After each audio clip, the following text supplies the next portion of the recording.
Good morning, Michael here, and again today we're looking at Psalms 5, focusing on verse 4 through to 6. Let's go ahead and read the first 6 verses then of Psalms 5. Verse 1. Give ear to my words, O Lord, consider my groaning.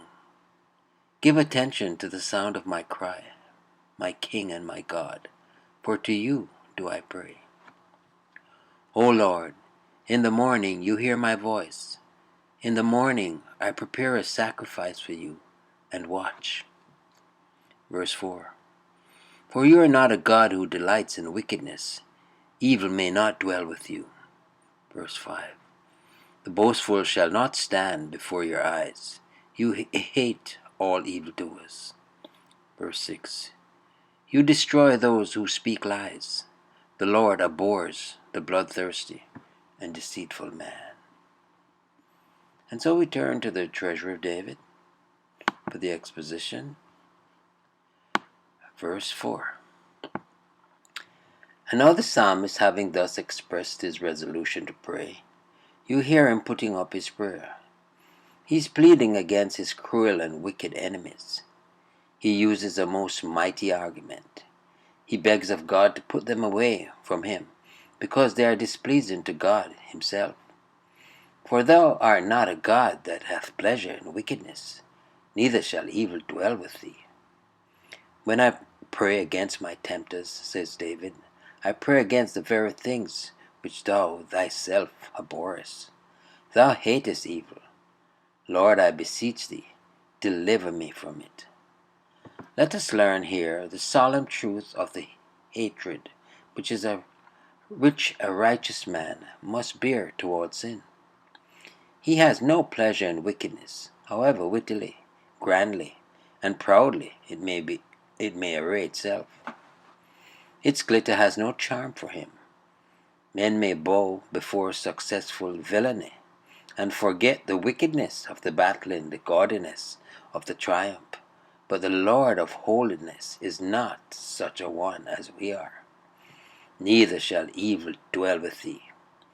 He will not afford it the meanest shelter. Neither on earth nor in heaven shall evil share the mansion of God. Oh, how foolish are we if we attempt to entertain two guests so hostile to one another as Christ Jesus and the devil. Rest assured, Christ will not live in the parlor of our hearts if we entertain the devil in the cellar of our thoughts. Verse 5. The foolish shall not stand in thy sight. Sinners are fools, written large. A little sin is a great folly, and the greatest of all folly is great sin. Such sinful fools as these must be banished from the court of heaven. Earthly kings were wont to have fools in their trains, but the only wise God will have no fools in his place above him. Thou hatest all workers of iniquity. It is not a little dislike, but a thorough hatred which God bears to workers of iniquity. To be hated of God is an awful thing. Oh, let us be very faithful in warning the wicked around us, for it will be a terrible thing for them to fall into the hands of an angry God. Verse 6. Observe that evil speakers must be punished as well as evil workers, for thou shalt destroy them that speak leasing. All liars shall have their portion in the lake, which burneth with fire and brimstone. A man might lie without danger of the law of man, but he will not escape the law of God. Liars have short wings, their flight shall soon be over, and they shall fall into the fiery floods of destruction. The Lord will abhor the bloody and deceitful man. Bloody men shall be made drunk with their own blood, and they who began by deceiving others shall end with being deceived themselves. Old proverb saith, bloody and deceitful men dig their own graves.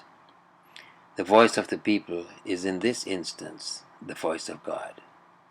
How forcibly is the word abhor. Does it not show us how powerful and deep-seated is the hatred of the Lord against the workers of iniquity?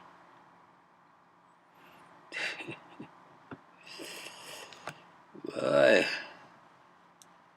the scriptures and exposition or revelation is so clear as to the thoughts and desires and etiquettes of and before God.